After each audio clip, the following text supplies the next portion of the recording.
Olá, hoje nós vamos falar sobre o nosso segundo tema do Centro Cirúrgico ECME. Nós vamos falar um pouco, tá, sobre a assistência de enfermagem na unidade de centro cirúrgico perioperatória, que compreende as atividades desenvolvidas no período antes da cirurgia, pré-operatório e imediato, que é das vésperas da cirurgia até o momento em que o paciente é recebido no centro cirúrgico.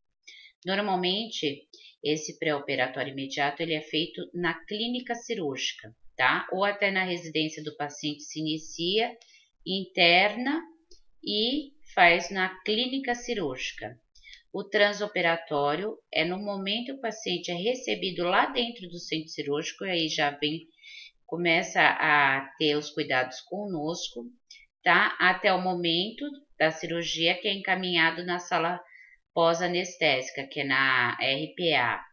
O intraoperatório, que é do início até o final, né, da anestesia, que o anestesiologista vai acompanhar esse paciente desde o momento que ele anestesia ele até na RPA, quando ele já está voltando às funções dele. E na recuperação pós-anestésica, no momento da alta do paciente da sala de operação até a sala de recuperação pós-anestésica, que ele vai voltar para o setor, ou ele vai para a clínica cirúrgica ou ele vai para a UTI, depende da cirurgia. Aí nós temos a transferência do paciente como deve ser, né? A apresentação desse paciente, ele deve ser sempre o quê? Com o mais conforto possível, deve ser passado da mesa cirúrgica, deve manter a privacidade física desse paciente, emocional e seu conforto também e segurança. Nivelando sempre a altura da mesa de cirurgia com a maca, que a mesa ela se movimenta, ela levanta e abaixa, tá? Posicionamento da maca, tá? Nas laterais da mesa, evitando com que a queda do paciente, solicitar que o paciente, se ele tiver, né, capaz fisicamente, que ele passe, senão a gente vai posicionar ele, como vocês viram aqui, né, tem tipo um rolamento que a gente utiliza para passar da mesa para a maca, que facilita. Qual que é a função do circulante, né, de sala? Ele vai funcionar a veia, instalar os soros, auxiliar o anestesiologia na indução da manutenção da anestesia, auxiliar a equipe cirúrgica no posicionamento do paciente, realizar cateterismo vesical quando necessário, auxiliar na paramentação, como a gente falou, para amarrar o avental, auxiliar na antisepsia da área pré-operatória, colocar as placas, né, dispersiva para o bisturi, porque tem que ter uma placa que é colocada no paciente para que não causa queimaduras no paciente, né, porque o bisturi é elétrico, para funcionar como um fio terra ali, é uma placa. Auxiliar na colocação de campos cirúrgicos, promover a mesa do instrumentador e do cirurgião, tá? Deve estar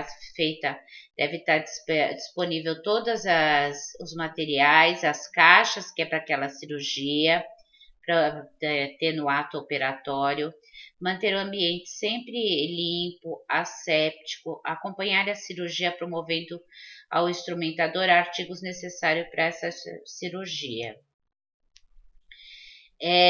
Manter uma boa iluminação da área cirúrgica, o ambiente calmo, realizar também o controle de perdas sanguíneas por meio de pesar as compressas e gases utilizadas, que tem que ser pesadas, tá? Preencher a ficha transoperatória que está transcorrendo aquela cirurgia, o que está usando, o que está fazendo, tá? E no final da cirurgia, avisar o paciente do término da cirurgia, auxiliar o cirurgião no curativo, retirar todos os equipamentos, campos sujos, molhados sobre o paciente, colocar o paciente em posição dorsal, verificar a permeabilidade dos drenos, né, se eles estão drenando bem, dos catéteres, se estão infundindo soro bem, remover a placa, né, que foi dispersiva do bisturi elétrico, né, e cobrir, aquecer e promover o conforto para esse paciente.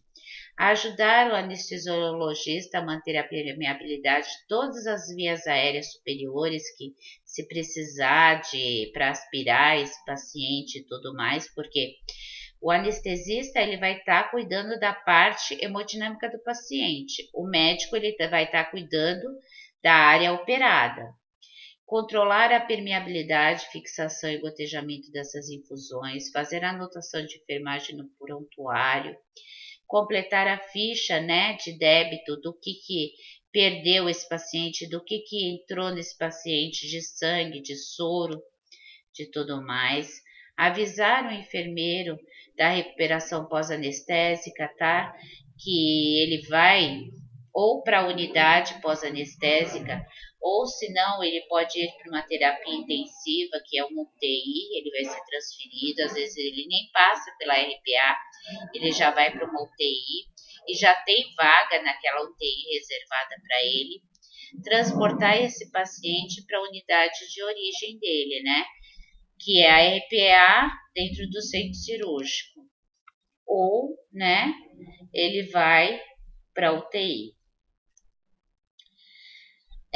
Como vai desmontar essa sala? Reunir todos os artigos usados, tá? Os usados e os não usados, né? Os estéreis, colocar num carrinho para devolução para o centro de material. Todas aquelas coisas que não foram usadas, vai devolver, né?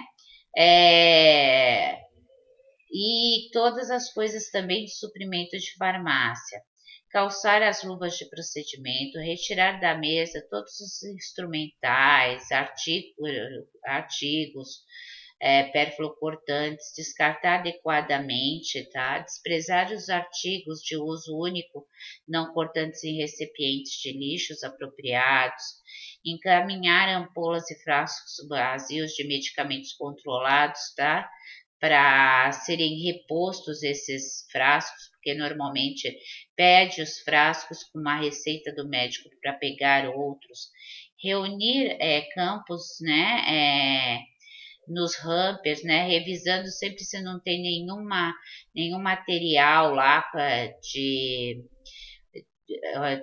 uso de pérfuro cortante dentro do hamper. Retirar o instrumental da mesa e colocar nas suas caixas apropriadas para levar para a central de material de esterilização para ser feito de novo a limpeza e aí a esterilização dela. Ver o número de peças que foram colocadas, né? Por exemplo, se a caixa tem 50 peças, ela tem que voltar para o CME com 50, porque ela não pode voltar por 49, porque cadê essa uma peça? Onde ficou essa uma peça? Aspirar com aspirador da sala todos os líquidos restantes em mesa cirúrgica, né? E a limpeza conforme a rotina da instituição. As cânulas endotraqueais devem ser desprezadas após o uso, né, que foi estubado esse paciente. Conexões de aspiradores, secreções devem ser retirados, desprezados, elevados ao expurgo. Frascos de aspiração devem ser descartados e trocados, tá? Também para a próxima cirurgia. Lâminas de laringoscópio devem ser também sofrer processo de limpeza com água e sabão, tá? Utilizando escova, remoção e desinfecção com álcool a 70 na presença de sangue. Recomenda uma desinfecção bem mais alta, tá? Com glutaraldeído 2% por 30 minutos, se tiver presença de sangue. Recolher todas as cubas, né? E os avulsos colocados no carrinho abastecedor. Retirar as luvas de procedimento, lavar as mãos, encaminhar o carro abastecedor conforme a instituição designa. A roupa e o lixo devem ser retirados da sala de operação em carros fechados, seguindo a rotina também. da instituição, e após essas etapas anteriores, ele realizar a limpeza da sala, conforme preconizado a instituição também, tá? Geralmente a limpeza da sala é um procedimento que vai retirar a sujeira, os detritos todos indesejáveis, os micro-organismos presentes nas superfícies dos equipamentos, acessórios, mobiliários, pisos, paredes, né? Isso já vai ser o pessoal da higienização que vai fazer, tá? A escolha do procedimento de limpeza deve ser condicionada ao potencial de contaminação da sala. Se foi uma cirurgia contaminada, vai ser designado uma limpeza mais acerrada. E são consideradas, tá, 4 etapas da limpeza do centro cirúrgico, que é a pré-operatória, que realiza antes do início das cirurgias programadas para o dia, para remover as partículas de poeira dos mobiliários com álcool a 70, tá? Ou solução detergente ou desinfetante com um pano, tá, úmido.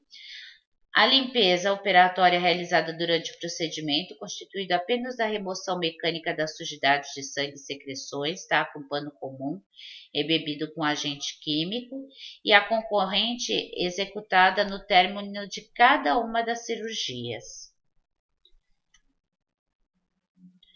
O hamper deve ser fechado e levado ao local de acesso para a lavanderia retirar essa roupa. O instrumental deve ser encaminhado para o CME para o processamento de limpeza e esterilização. E as conexões devem ser desprezadas ou levadas para o expurgo. Depende da conexão. Artigos de aço inoxidável, de vidro, borracha, utilizados na cirurgia, recebem o quê? Os cuidados especiais, né? Que eles devem ser o quê? Feita a desinfecção para a próxima cirurgia, e as cânulas endotraqueais devem ser jogadas fora também. E as superfícies, sempre limpada com álcool a 70. Não usar hipoclorito de sódio em superfície metálica, porque é corrosivo.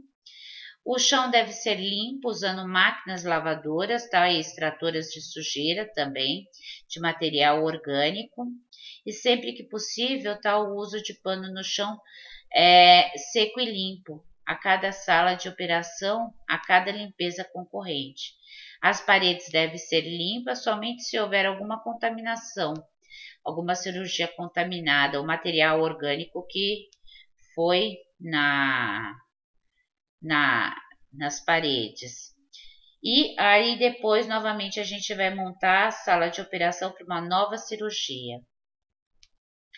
O que é uma limpeza terminal, gente? Né? É a diária e periódica de um centro cirúrgico, a terminal. A limpeza diária é realizada após a última cirurgia programada do dia, tá?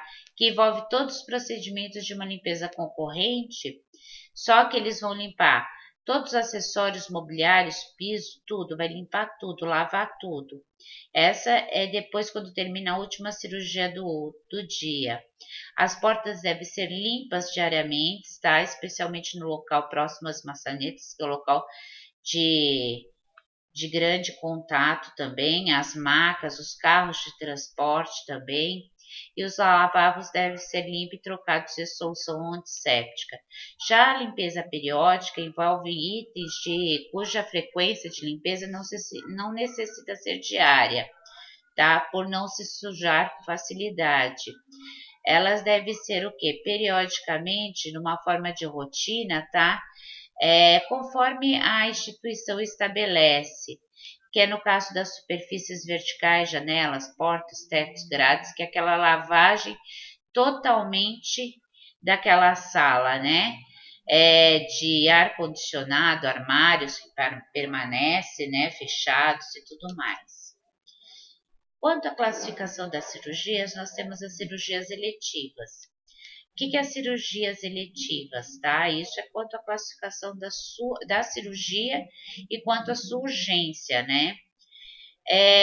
A cirurgia eletiva, ela é realizada, ela pode aguardar, né? Uma ocasião mais propícia, ela é marcada com o tempo, ela é programada. A cirurgia de urgência, ela requer uma pronta atenção e deve ser realizada entre 24 e 48 horas. Por exemplo, uma apendicectomia ou uma brida intestinal, que é o colabamento intestinal. E aí, de emergência, tá? Ela deve ter atenção imediata, né? Por exemplo, numa situação crítica, um ferimento de arma de fogo, ou uma cirurgia cardíaca, ou uma cirurgia craniana, né? De hematoma subdural. Aí nós podemos classificar elas também quanto à finalidade. Ela pode ser curativa, que ela já diz o nome curar, né? Tem o objetivo de extirpar ou corrigir a causa, desenvolvendo de novo a saúde do paciente para finalidade uma retirada parcial ou total de um órgão, né? Exemplo, uma apendicectomia, uma retirada do apêndice. Paliativa, ela vai atenuar ou buscar uma alternativa para aliviar aquele mal. Ela não vai curar, né? Tipo, às vezes pode ser o quê? Um câncer, né, no estômago que já esteja com metástase para vários órgãos, que é uma gastrostomia, ou que vai fazer uma gastrostomia que pode fazer uma abertura na parede abdominal para aquele paciente ter uma dieta, né? Cirurgia diagnóstica ajuda para esclarecer a doença, tipo uma laparotomia exploradora para saber o que está acontecendo ali dentro. Uma reparadora que vai reconstituir uma parte do corpo lesado, né? Tipo que é o enxerto de uma pele queimada, né?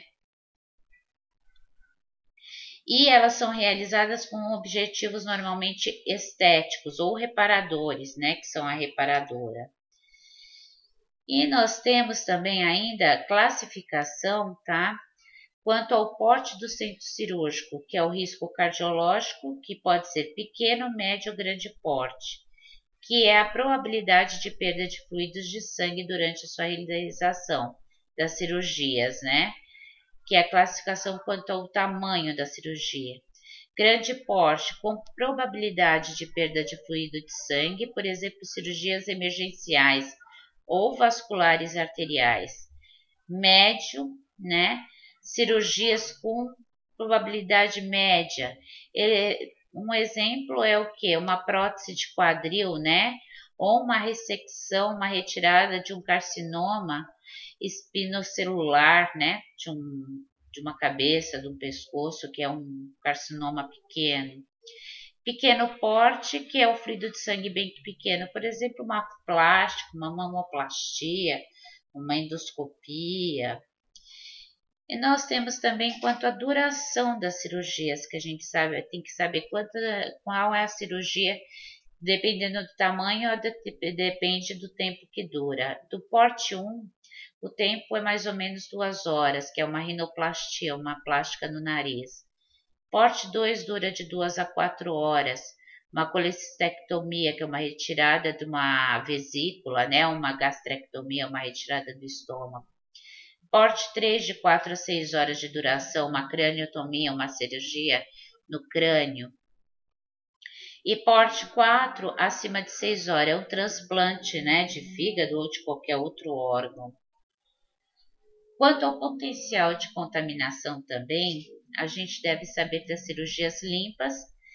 Ela primariamente ela é fechada sem a presença de dreno, não é traumática também, ela não tem nada.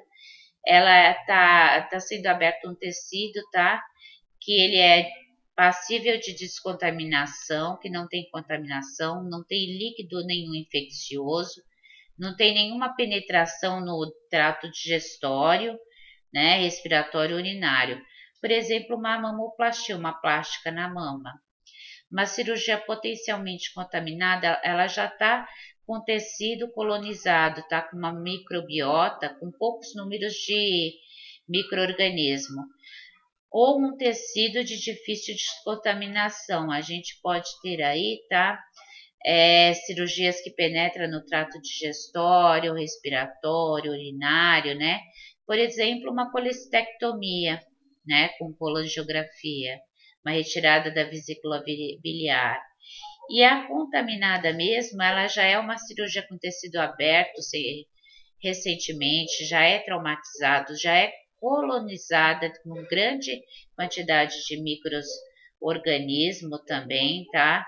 Pode ser uma abertura de uma cirurgia que ela teve uma decência, que é uma cirurgia que ela vai ter que ser aberta e limpada para ter uma cicatrização de segunda intenção, ou uma obstrução biliar, urinária, tá?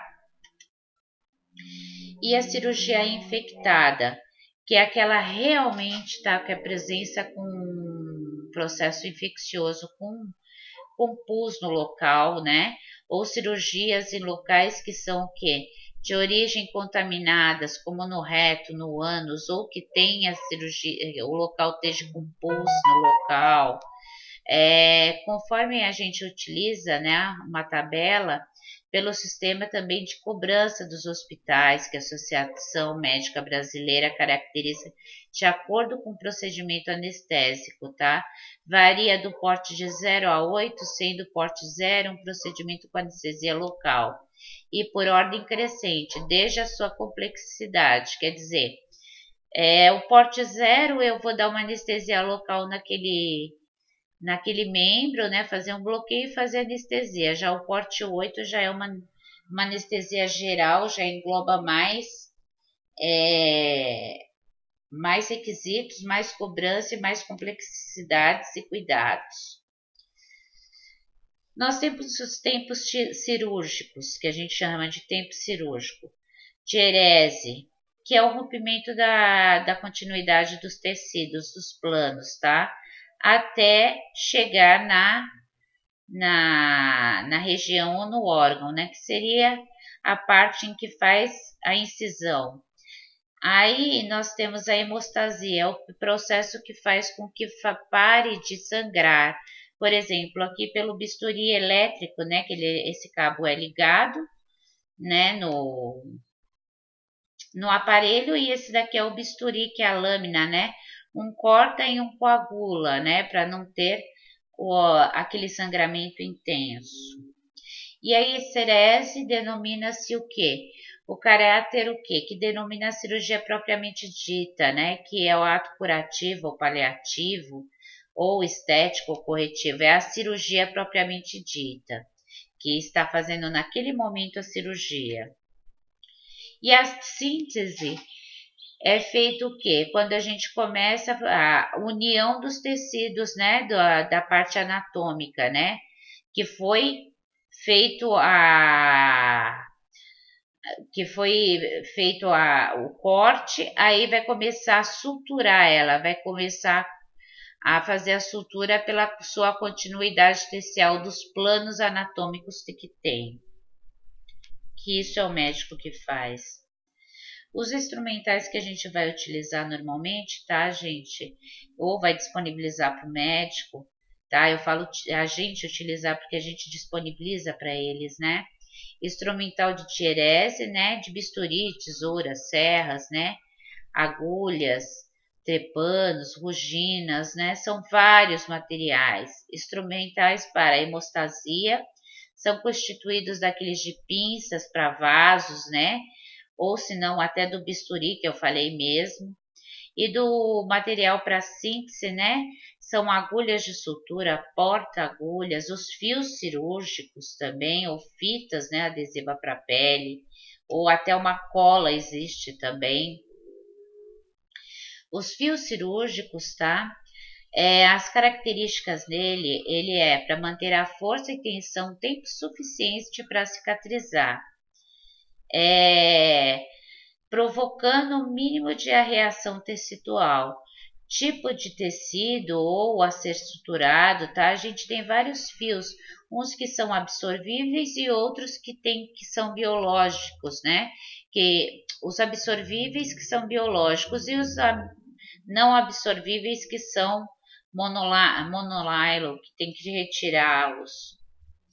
Nós temos aqui os absorvíveis, né, sintéticos também, que a gente tem o quê? São feitos em anastomoses gastrointestinais, que são feitos em suturas, né, por dentro dos órgãos que eles vão absorver. Os polímeros também são indicados, tá? Para um apoio prolongado para a ferida, para o fechamento do tecido facial. Os fios absorvíveis sintéticos também são embalados em envelopes, tá? Primário com alumínio e para sua proteção contra umidade, luz e tudo mais. E os fios cirúrgicos que não vai absorver, vai ter que ser retirado, normalmente são aqueles fios, né, que são feitos de algodão, derivado de celulose, né, ou nylon. Aí nós temos aqui, né, de poliamida, poliéster, né, polipropileno. Então, são essas aqui, né, são as pinças para vocês terem uma ideia, e os fios também. E existem fios metálicos também. Aqui você vê uma agulha cirúrgica, tá? Que com fio aqui. E aqui vocês vê o fio metálico que a gente chama de grampo, né? Que é para cirurgias, né? Que tem uma grande propensão de deiscência, então vai com esses grampos na pele. Aí os métodos mais frequentes, tá, para o fechamento da pele, ele pode ser por fitas adesivas, tá? Que as feridas que são sujeitas a tensão elástica, né? Uma dinâmica porque elas podem ser feitas por os pontos falsos também, elas são suturadas internamente e pelas bordas por fora são fitas adesivas coladas, né, em formatos de cruzando elas. Ou também para irrigador, aspirador também, tá? Que são fluidos orgânicos ou não, que é importante para a aspiração de sangue. E afastadores são utilizados também, tá? Então, normalmente a gente utiliza tanto irrigadores quanto afastadores, tá? Como materiais também. Então, isso faz parte tudo de pinças, fios, agulhas, fitas, aspiradores, afastadores. Esses afastadores geralmente ficam na caixa de cirurgia que vai ser feita a cirurgia, tá? Aqui eu coloquei um vídeo para vocês, tá? Para vocês terem uma ideia de como é o nome e a função das pinças cirúrgicas. Uma caixa de cesárea, tá, gente? Existem inúmeras caixas para inúmeros tipos de cirurgias e inúmeras pinças.